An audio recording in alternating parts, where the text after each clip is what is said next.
ಧರ್ಮಸ್ಥಳದ ವಿಚಾರದಲ್ಲಿ ನೋಡಿ, ಒಂದು ಬಾಡಿ ನಾವು ಮಣ್ಣು ಮಾಡಿದ್ಮೇಲೆ ನಮ್ಮದೇ ಬಾಡಿ ಇದ್ರೂ ಕೂಡ ನಮಗೆ ತೆಗಿಲಿಕ್ಕೆ ಅಧಿಕಾರ ಇಲ್ಲ. ಅದು ತಾಲೂಕಾ ಮ್ಯಾಜಿಸ್ಟ್ರೇಟು ಅವರು ಬಂದು ಅವರ ಮುಂದೆ ಬಾಡಿನ ಅದನ್ನು ನಾವು ಬಾಡಿ ಆಚೆ ತೆಗೆಯೋದು ಅಂತಲ್ಲ, ಎಕ್ಸ್ಯೂಮ್ ಮಾಡ್ತಾರೆ. ಅದನ್ನು ಎಕ್ಸ್ಯೂಮ್ ಮಾಡಿದಾಗಲೇ ಮಾತ್ರನೇ ತಲೆಬುಡೆ ಸಿಗೋದು.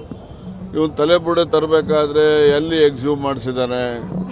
ಮೊದಲೇ ಬೇಸಿಕಲ್ಲಿ ಕಾನೂನನ್ನ ಮೀರಿ ತಲೆಬುಡೆ ತಂದಿರ್ತಕ್ಕಂಥ ಮೊದಲು ಅದನ್ನ ಕೇಳಬೇಕಲ್ಲ. ಎಲ್ಲಪ್ಪ ಇದ್ರ ಹಣ ಎಲ್ಲೈತೆ, ಎಲ್ಲಿ ಹೂಡಿದ್ರಿ, ಎಲ್ಲಿ ತೆಗೆದ್ರಿ, ಬುರುಡೆ ಎಲ್ಲಿ ತೆಗೆದೆ, ನಿನ್ಗೆ ಯಾರು ಅಧಿಕಾರ ಕೊಟ್ಟವ್ರು ಯಾರು, ಅದನ್ನ ಮೊದಲು ವಿಚಾರಣೆ ಮಾಡಬೇಕಿತ್ತಲ್ಲ.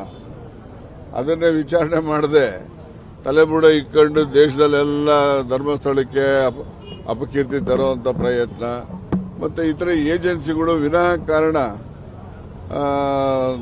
ಅದನ್ನ ದೊಡ್ಡ ಮಟ್ಟಕ್ಕೆ ತೆಗೆದುಕೊಂಡು ಹೋಗಿ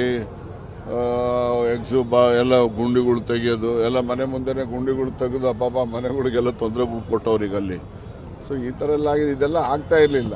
ಪ್ರಾರಂಭಿಕ ಹಂತದಲ್ಲೇ ಸಾಮಾನ್ಯ ಜ್ಞಾನ ಬಳಸಿ ವಿಚಾರಣೆ ಪ್ರಾರಂಭ ಮಾಡಿದ್ರೆ ಇದು ಇಷ್ಟೆಲ್ಲ ಅನಾಹುತಗಳು ಆಗ್ತಾ ಇದೆ. ಇದು ಹಿಂದೆ ಸೌಜನ್ಯ ಪ್ರಕರಣದಿಂದ ಪ್ರಾರಂಭ ಆದಂಥದ್ದು. ಅಲ್ಲಿ ಸೌಜನ್ಯನಿಗೆ ನ್ಯಾಯ ದೊರಕಿಸ್ಕೊಡ್ಬೇಕು ಅಂತ ಹೋರಾಟ ಮಾಡ್ತಕ್ಕಂಥ ಒಂದು ಗುಂಪು ಇತ್ತು. ಮತ್ತೆ ಅದು ಸೌಜನ್ಯ ಪ್ರಕರಣ ಸಿಬಿಐವರೆಗೂ ಹೋಗಿ ಸಿಬಿಐನಲ್ಲಿ ಅಲ್ಲಿ ಅತ್ಯಾಚಾರನೇ ಆಗಿಲ್ಲ ಅಂತಕ್ಕಂಥ ವರದಿನ ಅವರು ಹೇಳಿದ್ದಾರೆ.